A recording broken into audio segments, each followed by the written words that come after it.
In this lecture, we are going to study about principle and structure of an optical fiber and the applications of optical fibers.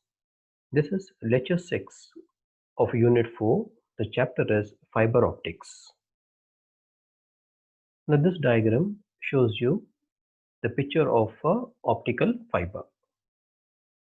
What is an optical fiber?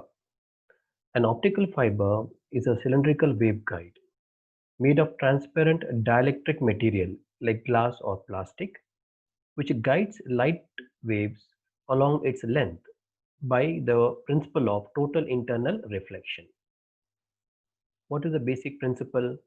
The propagation of light in an optical fiber is based on the principle of total internal reflection. There are two conditions to be met for total internal reflection. The first one is light should be passing from a denser medium to a rarer medium. Secondly, the angle of incidence in the denser medium should be greater than the critical angle. This is the diagram for the structure of an optical fiber. As you would see it, it has got three coaxial regions: the core, cladding, and the outer jacket. Okay. The core, it is the innermost cylindrical region. It is also the light guiding region, means the light passes through the core. Cladding, the core is surrounded by the cladding. Outer jacket, it is a plastic coating to protect the cladding. So this is where the total internal reflection will take place between the core medium and the cladding medium. The region where the core meets the cladding, okay, can the ray can pass or graze through that surface, or it may undergo total internal reflection. Now, we shall just study something about what is total internal reflection. Let us take two mediums. Medium 1 of refractive index N1, medium 2 of refractive index N2. See, the light is passing from medium 1 to medium 2. Theta 1 is the angle of incidence in medium 1, and theta 2 is the angle of refraction in the second medium. Okay.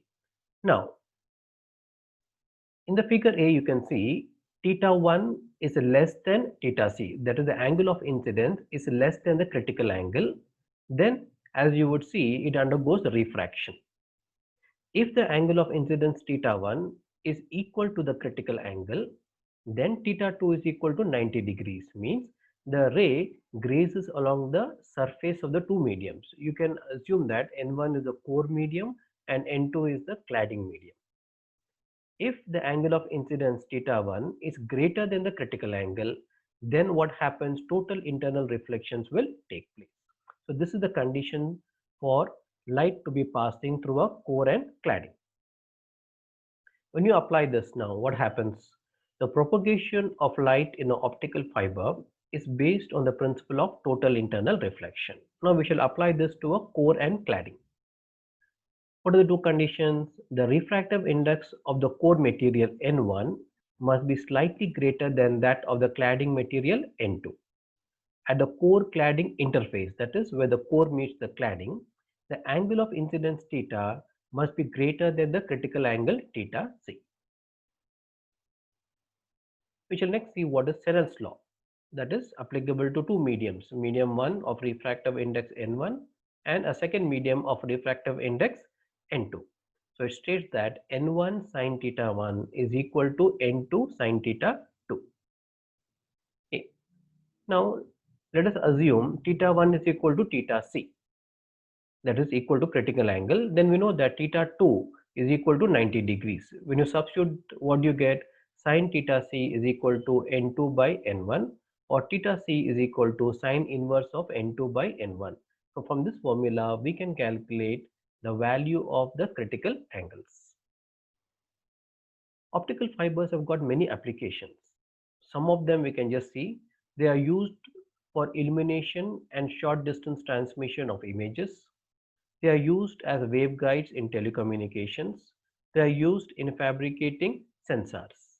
We'll be going into depth of telecommunication in the subsequent lectures. So in this particular lecture, we have studied the structure and applications of optical fibers.